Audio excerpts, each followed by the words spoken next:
দরজা আটকায়া আমার এমন পিটানি পিটাইলো, আমি কি আর বলবো। তখন আমি শুধু নীরবে চোখে জল ফালাইছি। আমি আপনাদের মাঝে চলে আসলাম আমার জীবনে কিছু গল্প বলার জন্য। যে গল্পটা আমি বলতে চাচ্ছি আপনারা মন দিয়ে শুনবেন। আমি আমার ভাইয়ের কাছে মানুষ হয়েছি। আমার বাবা মা কেউ নেই পৃথিবীতে, তারা অনেক আগে মরে গেছে। তাই অতি কষ্ট করে আমি মানুষ হয়েছি। আমার ভাই বিয়ে করছে, আমার ভাবি অনেক জ্বালা যন্ত্রণা করায়, সারাদিন কাজ করায়, ঠিকমতো খাবার পর্যন্ত দেয় না আমারে। কিন্তু এসব কথা যদি আমার ভাইরে বলতে যাই বা বলি, তাহলে আমার বলে যে তোরা একদম মাইরা ফেলাবো, তুই যদি এইসব কথা তোর ভাইয়ের কানে দেস। আমার অনেক ভয় দেখায়। তারপরে আমি একদিন কি করলাম, কারো কথা না শুনে, কারণ আমিও তো একটা মানুষ, কত দিন আর ধৈর্য ধরবো, কত আর সহ্য করব। তো আমি একদিন, আমার ভাবি আমার একদিন অনেক মার দিছে। মার দেওয়ার পরে ভাই আসছে দোকান থেকে, আয়সা মানে দুপুরে খাওয়ার জন্য আসছে। তাই আমি আবার করলাম কি, যে ভাইয়েরও বললাম যে ভাই দেখো ভাবি না আমার অনেক মারছে। ভাই বলল কি কি কইলি, তোরা মারছে, চল তোর ভাবির কাছে জিজ্ঞাসা করি, তোরা নিয়ে যায়। তা আমি বললাম যে ভাই তুমি বললো না, তোমার পায়ে ধরি, তুমি যদি এই কথা ভাবির বইলা দাও, তাহলে তুমি বাড়ির থেকে চলে গেলে ভাবিও আমার মারবো। ভাইও করলো কি, কয় না চল। নিয়ে হাইরা যখন ভাবির জিজ্ঞাসা করলো যে তুমি নাকি ওরা দিলে মারছো, আমার ভাবি একদম মিথ্যা কথা বলে দিল যে ওরা আমি মারবো কেন, ওরা তো মারি না, ওরা আমি অনেক আদর করি।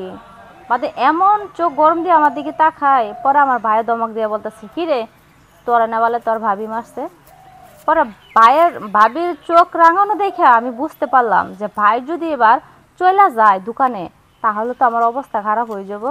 তারপরে আমি ভাইয়ের বললাম কি ভাই তোমার সাথে না আমি মজা করছি, আমি দেখলাম তুমি আমার কতটুকু ভালোবাসো।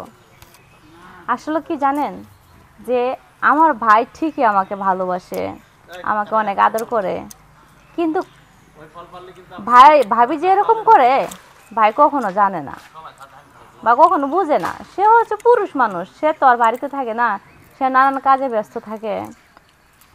তারপরে এই কথা বলে আমি চলে গেলাম।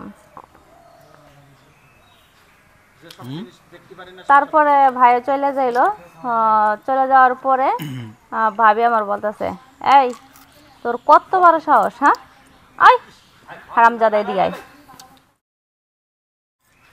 আমার বাপ মা তুলে বকা পর্যন্ত দিচ্ছে। তারপর আমি গেছি, যাওয়ার পরে দরজা আটকায়া আমার এমন পিটানি পিটাইলো, আমি কি আর বলবো। তখন আমি শুধু নীরবে চোখে জল ফালাইছি, আর জোরে কান্নাও করতে পারি নাই। পরে আমি পরের দিন ভোরবেলা ওই বাড়ি থেকে পলাই আসা ঢাকা চলে আসি আমার বান্ধবীর কাছে, ওখানে আশ্রয় পাইছি।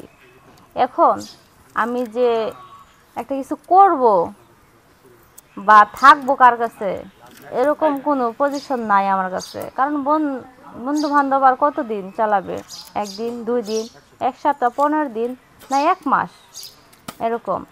তা আমি চাইতেছি কি জানেন, যে আমি যদি ভালো একটা ছেলে পাই তাহলে আমি বিয়ে করব। আমার জীবনটা আমি ওর হাতে তুলে দিব, আমার জীবনটা আমি রক্ষা করতে চাই। এই মিডিয়ার মাধ্যমটা আপনি খবরটা কোথায় পেলেন? আসলে এটা মানে মানুষের কাছে শোনা যায়। আমি আগেও যখন বাড়িতে ছিলাম তখন শুনছিলাম যে অনলাইনে নাকি ছেলেদেরকে পাওয়া যায়, ভালো ভালো ছেলেরা থাকে, ভালো মন মানসিকতা ভালো থাকে। তাই আর কি আমি মিডিয়াতে আর কি সরাসরি আপনাদের সামনে আসছি কথা বলার জন্য বা মনের মানুষ খোঁজার জন্য। বুঝতে পারছি। তাই আমরা প্রতিবেদন একেবারে শেষ করছি, দর্শকদের উদ্দেশ্যে কিছু বলার আছে? দর্শকের উদ্দেশ্যে একটা কথাই বলতে চাই, যারা আমার জীবনের কাহিনী শুই না, যদি আপনাদের মনে একটু কষ্ট লাগে থাকে বা দয়া হয়ে থাকে আমার জন্য, তাহলে অবশ্যই, বা আমাকে বিয়ে করতে চান বা করবেন, তাহলে অবশ্যই আমার সাথে যোগাযোগ করবেন। আর যোগাযোগটি কিভাবে করবেন আমি সেটাও বলতেছি। আপনারা এই ভিডিওটি না টেনে সম্পূর্ণভাবে দেখে যান, এই পেজটিকে ফলো করেন, শেয়ার অপশন ঢুকেন, ওখানে গিয়ে দেখবেন যে আমার হোয়াটসঅ্যাপ ইমো নাম্বার দুটোটা দেওয়া আছে। চাইলে আমার সাথে যে কোনো সময় আপনারা কথা বলতে পারবেন।